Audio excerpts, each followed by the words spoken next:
Yo, before we jump into the show, I want to let you know what this is. I'm sure you've seen a couple of these already repurposed on Brodes Media, but this is a Bleacher Report live stream. I was live on their app, interacting with the chat room and posting a poll as well. Super fun for about 22 minutes or so. The question I was asked: is DeAndre Swift the best addition Howie Roseman added to the roster? So I gave you my personal top 5 to see where Swift fell. You can debate it in the comments section below. The quality was 720p or so. I apologize for that. I wish I could have got it crisper for the YouTube here, but unfortunately, it's a little choppy on the 720p side. I apologize for that, but it's still a lot of good fun, a lot of great things to discuss. I appreciate all your love and support. You know how much I love you guys, and enjoy the show. What is going on, everybody? Welcome on in. And yes, your Philadelphia Eagles are sitting at 3-0. I'm not surprised whatsoever, okay? I figured this would be the case. I love watching this team compete. I love watching the offensive line. I love watching the defensive line. I love watching Jalen Hurts. I love watching the running game. And I was asked a very interesting question today, and I thought it would be a great idea to run over some of the additions that were made by Howie Roseman. Shout out you, Howie Roseman, for being a magician and actually having this be a debatable topic because you brought in such lethal talent all throughout the roster. Is DeAndre Swift the best addition this offseason to the Philadelphia Eagles? You can absolutely make the argument. Now, what I elected to do was I decided maybe to choose my top 5 and order them. So we will run through 5 to 1, and we'll see where DeAndre Swift falls. But there's a lot here, okay? And there's a lot to work with, not just with the roster. When studying who this team is, you got a new coaching staff, a new OC, a new DC. I love picking apart those type of details when trying to, study what a team is going to look like throughout their journey. It's fun, but okay. Let's start things off, all right? We'll go with number 5, which was a draft pick in the most recent draft by Howie Roseman, and that happens to be what? Sidney Brown. So with Sidney Brown, this guy's a dog. He's always going to be in your face, and you know what sucks if you're on the other team? Oh, my God, he won't stop hitting me after the whistle. Always in your face, always in your grill. He's the one that started during the training camp practices. When you do the joint practices, he's creating a big scrum and a big buzz. And you know that every single inch is going to have to be earned because he'll play downhill. And then he'll always tackle you hard. Sometimes I'm sure that you could probably get away with some guys that'll just push you out of bounds, and then you live to fight another day. They just give you a little shove, a little two-hand across the back of the numbers, and then you go out of bounds. Now, this guy's going to pop you. He'll put his shoulder right into your chest, and keep in mind, it's hard to make an impact when you are very raw at this league. He's not a big-time Alabama player either. You're talking about Illinois, all right? Now, it's not like they're a dumpster fire by any means, but it's no big-time SEC school. Thinking of Mike Evans in the back of the end zone, here's Sidney Brown. It's week 3 of his NFL career rookie season, and he makes a play that saves 7 points. And I actually had people try and say, well, really, it was Mike Evans who dropped it. No. Sidney Brown was the reason why Mike Evans did not catch that football. And the fact that he's only going to grow from here, and he's already doing this at such a very raw, really is the word to use here, very raw time in his life. Just wait 3-4 years down the road to see how he blossoms. Maybe we have an even better Reed Blankenship story, and that's no disrespect to Reed Blankenship, but maybe the ceiling could be even higher for someone like Sidney Brown once he plays more controlled. I mean, that's definitely a part of his game as he's all over the place, and he's covering a lot of the field, and he's going downhill, and he hits hard and all, but what happens when you get him to play more polished, if you will? So that is my number 5 on my top 5 additions this offseason to figure out where DeAndre Swift falls. Coming in at number 4, and this Okay, there's a little bit of a technicality involved in this, but I'm going to stand my ground and say that I can absolutely put him into this conversation. Let's go with one James Bradberry. Now, he was here last year, but keep in mind, what was the talking points all offseason long?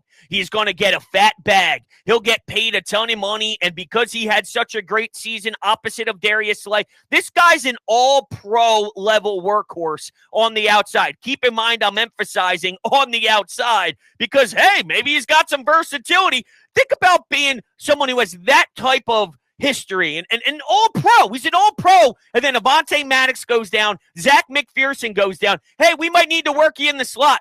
Okay, no problem, no complaints whatsoever. He just goes and does it, and I thought he did pretty well. There was one play in particular that stood out. Godwin in the slot, and maybe the angle wasn't the sharpest for Bradberry, but you're going to have those type of learning curves when you play on the outside so much and then get slotted into the nickel. But all around, I think that you have someone who is, one, so damn respected in this league, and now you could do different things with him. Same with Sidney Brown, by the way. I don't want to overlook the fact that maybe you could get versatile with him and throw him in the slot, put him at safety. Maybe you could push certain buttons that Jonathan Gannon didn't have the wherewithal. Is that the right word I'm looking for here to do? I don't know. But with James Bradberry, I have him with the new DC willing to play in the slot, and he almost leaves for free agency. You would have been in a disastrous spot if Wamaro linebacker, Evans safety. I'm just trying to look for some options here on what you could do in the middle of the field. It's been crazy. It's been wild. That's where I'm at. I bring him back into the mix. He deserves to be in this conversation, and you'd be lost without him because of how many bodies go down. Okay, so I put up the Twitter poll here, or excuse me, the Twitter poll. I'm so used to saying Twitter poll. Put in the poll in the chat. Who was the Eagles' best addition? You have 3 actual names, and then also the other category if you wanted to utilize a different person on the roster that I did not name. DeAndre Swift, Jalen Carter, Zach Cunningham, and other are your 4 selections. Gig in the chat put a name in there that I'm going to get to in a very, very short amount of time here. Let's go to number 3. Now, for me, it's, and I'll get the image up here on the screen. Bang! Zach Cunningham. Zach Cunningham. You lost your linebackers. TJ Edwards, Kaiser White. They were damn good for Jonathan Gannon last year.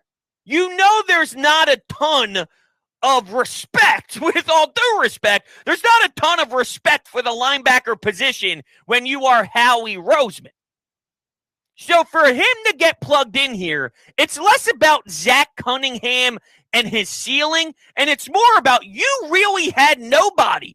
Nakobe Dean, there's so much stock in him, and he finally gets to utilize all that information that he soaked up as a sponge on the sidelines during a Super Bowl run. We know he's hungry. You know he wants to be out there and play with his Georgia Bulldog teammates and make a big impact on the team. He gets hurt. He's going to miss a couple weeks to start the year, and Zach Cunningham slots in and plays a magnificent role at linebacker. You are screwed if that's not the case. So for me, Zach Cunningham stepping in.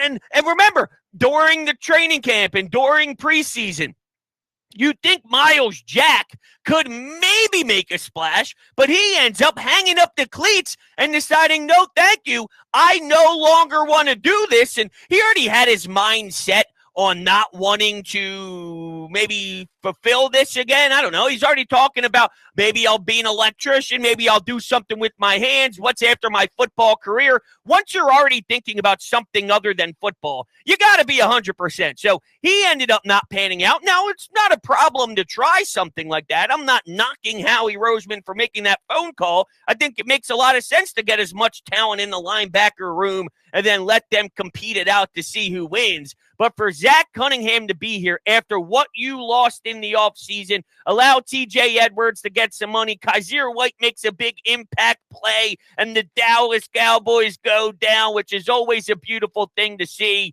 That is where I'm at. with number 3. And rolling into number 2 is DeAndre Swift.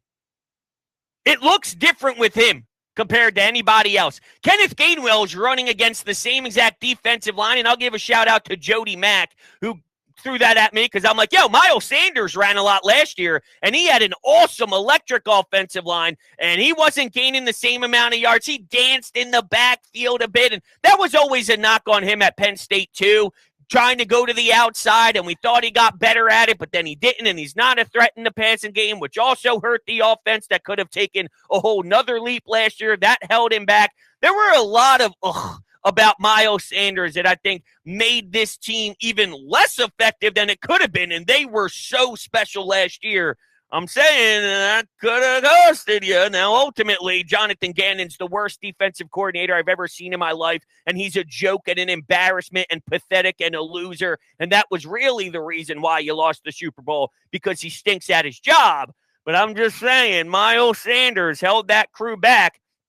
But look at Kenneth Gainwell. He's running behind the same line. It don't look the same. And how we scooped him up for a 4th rounder, calls the Lions, a couple 7th swap stuff happens, which is really nothing. And now you pull him in there. Look at the type of money. This is how you know you have the smartest general manager in the damn league. First off, everybody's afraid when they see his number pop up on the caller ID because you're about to get pantsed. But with Howie Roseman utilizing the money properly, running back room, all the money spent to Miles Sanders, whoop-de-doo, Carolina. I hope you're enjoying it. That's not how you operate business. You go find hungry running backs, you don't spend a ton of cash, and then you get this level of outcome because he wants to prove it. And when you get to play behind this line, and you can absolutely credit Jason Kelsey, Lane Johnson, Landon Dickerson, Cam Jurgens, and all the beast up front. There's no doubt about it that without them, you don't see this same level of success. They are tied at the hip. There's also a lot of running backs that get to do it, and they don't have 170-plus yards followed by 130-plus yards. It's not that. Jordan Howard had some nice sprees under Doug Peterson. It's not this. So DeAndre Swift to get picked up, massive for me, and it's the second best addition for this current team. Now, Jack in the chat says Swift is just a product of the good O-line. Gainwell or Penny could be just as good. I completely disagree. First off, Penny can't even get on the field. I don't know if they don't trust him. I don't know what's going on. Penny can't even play right now.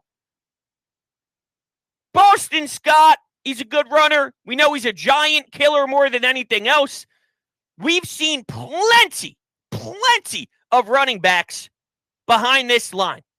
And this is the most tough I've seen a runner. The cuts upfield, the determination. My guy has got a full head of steam, and he's going to churn those thighs and get as many yards as humanly possible. We're talking 170 and 130. Kenneth Gainwell has gotten the rock a ton.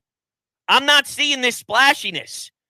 And it's early in the season. I'm sure there's going to be wear and tear on a lot of these bodies, and that's probably why Nick Sirianni elected to use Kenneth Gainwell down the stretch, 9-minute, 20-plus second drive to kill the clock once Tampa Bay makes it a 14-point game. You can't downplay his addition. Number 2 on the list for me is one DeAndre Swift. Now, let's get an update on the poll before we go to my number 1. And I think it's pretty obvious who my number 1 is at this particular time. But we also have some honorable mentions to throw around as well. 33% of the voters are saying DeAndre Swift. 67% of the voters are utilizing the option that I have as my number 1, which is Jalen Carter. What do I have to say about this kid? I think the tape tells it all. You have Aaron Donald 2.0, and the fact that he's next to someone who could be just as incredible in Jordan Davis, the guy is getting double-teamed, and he just started his NFL career. There is nobody even close to what Jalen Carter is, into what Jalen Carter is going to be. The fact that the Chicago Bears thought it would be a good idea to go into another direction, go look at how that organization's being ran right now. They are a disaster. They're a dumpster fire. So I just want to tie it back to the headline and the storyline here. Where does the running back fall? I think it's Howie Roseman's second best addition to this roster this year. And that's good. I mean, really, you can make the argument, depending on how you view it. Okay, let's say you didn't have Cunningham, but you had DeAndre Swift. Well, that position is so thin, the linebacker that is, that if you slotted Cunningham at number 2 because of what's surrounding him on the 53-man roster and in this organization, I could stand behind that. Because if you had Cunningham and no DeAndre Swift, but Kenneth Gainwell fell in, and he was now your number 1 running back, I still think you win a lot of games. I still think your offense does have some consistency in the run game. He doesn't stink. He's not bad at his job, Kenneth Gainwell. There's deeper talents in the running back room that would make it a harder hit on your production defensively if Zach Cunningham wasn't here. So you could sell me Cunningham jumping up. You could sell me some of this defense jumping up on the list. The reason why, though, you're able to succeed as much as you are is because of your defensive interior linemen up front. It takes less pressure off of Bradbury in the slot. It takes less pressure off of Morrow, who gets thrown in here. And his story is pretty incredible. Same with Sidney Brown. You could put this in any other particular order based off of how you absorb the current roster and how you kind of look how thin some of the positions are. But that's where I'm at. To recap, before we get to some honorable mentions in the chat. Number 5, James Bradbury. Number 5, Sidney Brown. Number 4, James Bradbury. Number 3, Zach Cunningham. Number 2, DeAndre Swift. And then Jalen Carter. Here's some honorable mentions. This is more of a long-term view, and I didn't want to get sucked down that road. I think it's more important to look at how the additions are going to impact this season, because there are some one-year deals and there are some pieces that you just plop in there for a season or two, and then you let them ride into the sunset and go get whatever amount of money they go get in free agency, right? Nolan Smith, he popped Baker Mayfield. He looked hungry and ready to rip somebody down and knock him out pretty good. So I know he wants to continue to do this and continue to thrive for sure. Nolan Smith, long-term, the addition of him is going to be so ridiculous with Jalen Carter, Jordan Davis. You're pretty much replenishing the line of Fletcher Cox and Javon Hargrave and Brandon Graham's getting older, and you're now kind of bringing in that new wave, if you will, and it's going to be fun to watch them grow. Terrell Edmonds makes a play against the Minnesota Vikings that gives you a touchback when Justin Jefferson reaches out at the pylon to try and get 7 game-changing plays that changed the absolute feel and the absolute vibe of everything that was happening throughout that sequence, and it puts your team in a spectacular position. He's got veteran experience in this league, played for Mike Tomlin and the Pittsburgh Steelers, started a lot of time. If you value him in that secondary, you can absolutely factor him in. Even Fletcher Cox. Fletcher Cox looks like he's 20 years old in his prime. Now, he, once again, UFA, kind of falls in the technicality standpoint of James Bradbury, but I think you can make the argument. Now, we got a comment in the chat here. It says, Sanders is average. Swift is above average, that's for sure. But like I just said, we don't get 170 and 130, but if he's not here, we still have a very stable run game. You're right. The separation, I guess to kind of summarize here at this point, the separation between Kenneth Gainwell and DeAndre Swift isn't as large as where your linebackers are right now because of injury with Nakobe Dean. And, you know, you can look at other positions in corner, your nickel corner. You now have to move your all-pro from the outside to the inside. That's where you're at. That's desperation. That's desperation. You paid him a ton of money. I'm sure Howie's not stoked thinking about the paycheck he's collecting to play in the slot. That's not how you manage the cap properly, but that's where you are right now. And Josh Jobe, Eli Ricks, you could toss out any of these other young names in the cornerback room that have plenty of time to grow and get some experience in this league. You are stacked with the running backs. That still takes this offense to another dimension for me that I value. So I value the layers that this offense has because of his power and his ability to also catch the ball out of the backfield more than the thinness at linebacker. But you could sell me, all right? I'm not foot in the ground. I'm never moving. I'm stuck in the mud. That's not where I'm at. Jimmy says, come on, man. Gainwell, Penny, Kenny, and Boston. Well, Gainwell and Kenny might be the same people. No, unless I'm reading this wrong. But Jimmy says, come on, man. Penny, Kenny, Boston have all gotten touches, and they are not putting up numbers like Swift. Yes, the line is great, but this dude is special. Sanders ran behind the same line last year, and he wasn't running like Swift at all. It seems like a lot of us are on the same page. Jalen Carter is getting a lot more of the votes in the poll question compared to DeAndre Swift, but Swift is following up nicely with number 2. And I'm just excited to see where they go from here because you know the passing game will take another stride. And when that happens and they put it all together with their new offensive coordinator in Brian Johnson, this just takes another step in the direction of going to win a championship. Tyler says he's here for the Swift train. Philly, Kelsey, and Swift is greater than KC, Kelsey, and Swift. Yeah, hey, I can't argue with that, man. You know, we love our Jason Kelsey here, and he's just the greatest. He's just the absolute greatest. You are all the greatest for hanging out with us today here on the Bleacher Report stream. I can't thank you all enough. I mean, go Birds. There's really no other way to end the stream other than saying go Birds. I really appreciate you all for hanging out, for chatting, for voting on the poll, and we'll be talking again very, very soon. Have a great rest of your day.